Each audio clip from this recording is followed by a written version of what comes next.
Good morning, students. Today we are going to learn Standard 7th Subject History. We will begin learning with a new chapter. Chapter number 10, The Expansion of the Maratha Power. Students, in the previous chapter, we have studied that the Maratha War of Independence came to an end with the death of Mughal Emperor Aurangzeb. The Marathas emerged as victorious in the war and they began to control the throne of Delhi as well.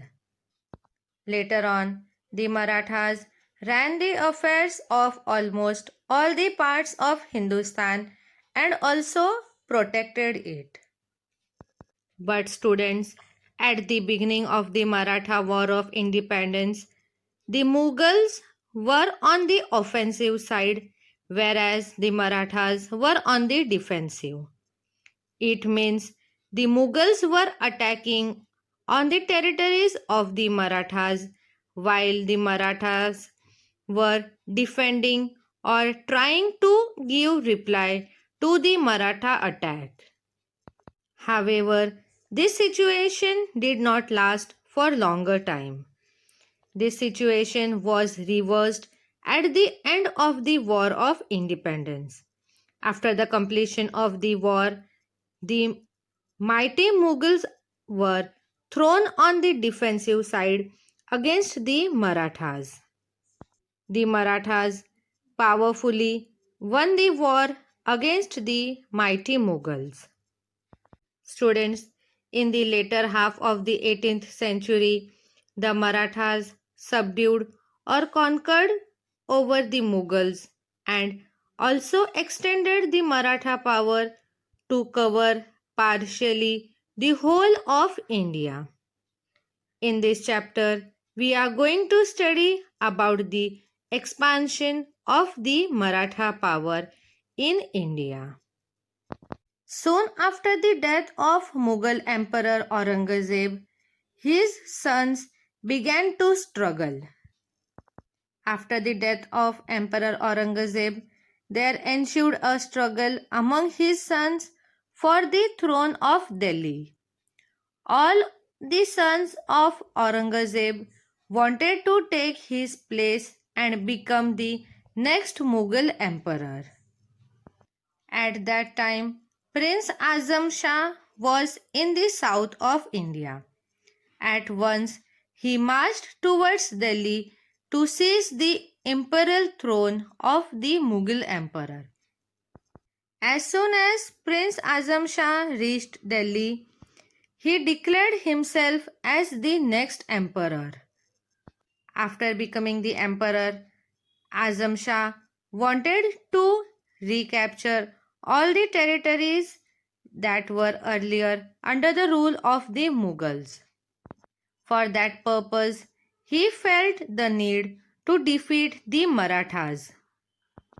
Prince Shahu was already in the captivity of the Mughals along with his mother Maharani Yeshubai. While laying a siege to the fort of Raigad, the Mughal Emperor Aurangzeb and his army had captured Prince Shahu and Maharani Yeshubai.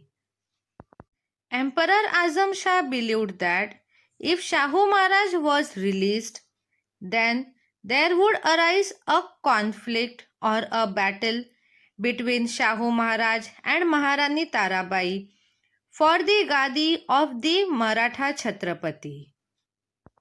After the death of Chhatrapati Rajaram Maharaj, in the absence of the next prince, Maharani Tarabai came forward to lead the Swaraj movement. Azam Shah thought that once Shahu Maharaj is released, he will claim for the Maratha Chhatrapati and thus a conflict would arise in between Maharani Tarabai and Shahu Maharaj. Azam Shah wanted to take the advantage of this conflict or battle because Due to this conflict between Maharani Tarabai and Shahu Maharaj, the Maratha strength would get a sap and it would be a good advantage for Azam Shah to capture the Maratha territory. With this motive in his mind, Azam Shah released Shahu Maharaj. As soon as Shahu Maharaj was released from the captive of the Mughals, Shahu Maharaj immediately marched towards Maharashtra. On his return, he was also joined by some of the Maratha Sardars.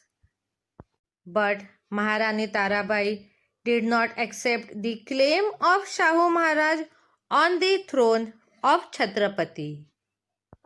Thus, there began a battle in between the armies of Shahu Maharaj and Maharani Tarabai. This battle was fought at Khed on the bank of river Bhima. Shahu Maharaj won this battle. Later on, he captured Satara and got himself crowned and declared himself as the next Chhatrapati. Thus, Satara became the capital of the Maratha kingdom. For a while, the mutual opposition between Maharani Tarabai and Shahu Maharaj continued. Maharani Tarabai proclaimed her minor son Shivaji II as the Chhatrapati. In the fort of Panhala in 1710 CE, Maharani Tarabai made Shivaji II as the next Chhatrapati. Due to this action of Maharani Tarabai, it gave rise to an independent Maratha kingdom at Kolhapur, which was just besides the kingdom of Marathas at Satara. Students, as Shahu Maharaj was in the captivity of Mughals for a longer period of time, thus the early part of his life was spent in the Mughal camp. So, Shahu Maharaj had seen Mughal politics from very close quarters. Shahu Maharaj knew the finer points of the Mughals and especially about the North Indian politics. He knew about all the strengths and weaknesses of the Mughal Empire very well. Also, Shahu Maharaj was acquainted with the influential people in the Mughal court. All these factors helped Shahu Maharaj in deciding the new direction of the Maratha politics in these changing circumstances.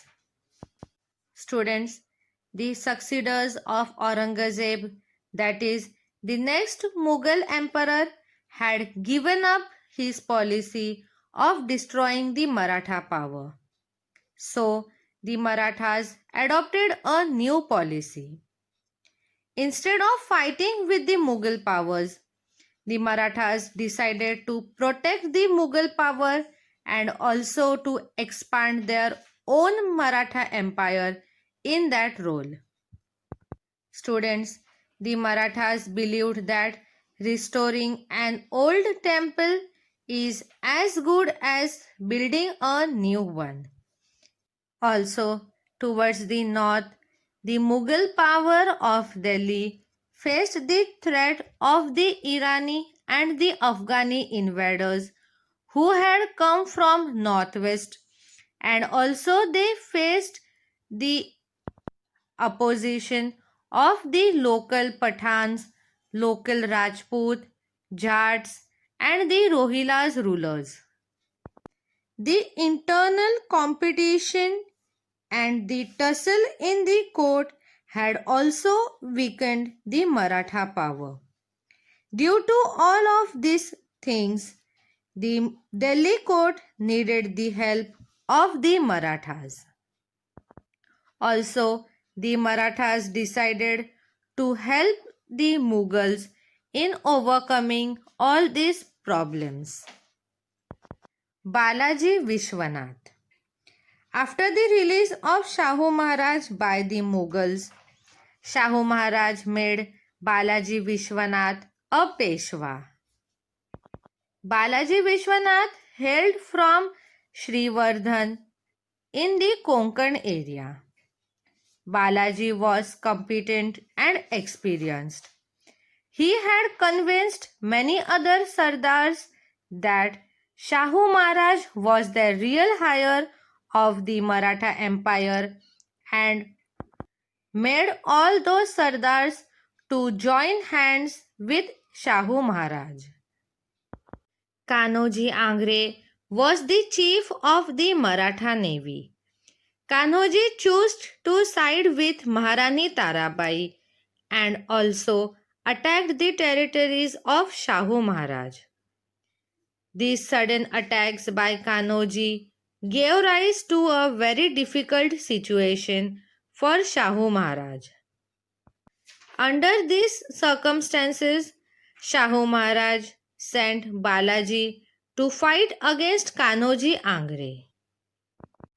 Balaji Vishwanath not only avoided the war but also won Kanoji Angre over to the side of Shahu Maharaj. For his support, Kanoji was promised military help and was also made the chief of the Maratha navy of Shahu Maharaj. After strengthening the position of Shahu Maharaj in Maharashtra, Balaji turned his attention towards the politics in the north. In the Delhi court, after the death of Mughal Emperor Aurangzeb, there was bickering and confusion. The two Sayyid brothers, that is, Sayyid Hussain Ali Khan Barha and Sayyid Hassan Ali Khan Barda, had become very influential. Balaji Vishwanath took the help of these Sayyid brothers to obtain permission or grant from the Mughal emperor. With the help of Sayyid brothers, in the year 1719 CE, Balaji obtained from the Mughal emperor the grant or the permission to collect Chauthai and Sardesh Mukhi from the Mughal territories in the Deccan area. These grants or the sanads gave the Marathas the rights to collect the Chauthai and Sardesh Mukhi. Students, Chauthai means 1/4 part of the revenue and Sardesh Mukhi means 1/10 part of the revenue. Due to the grants obtained by the Mughal emperor, the Marathas got the rights and permission to collect Chauthai and Sardesh Mukhi from the people living in the Mughal territory in the area of Deccan.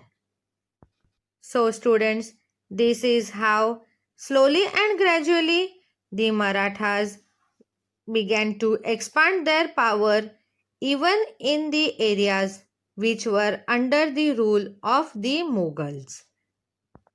We will learn about the further expansion of the Maratha army in the second part of this chapter.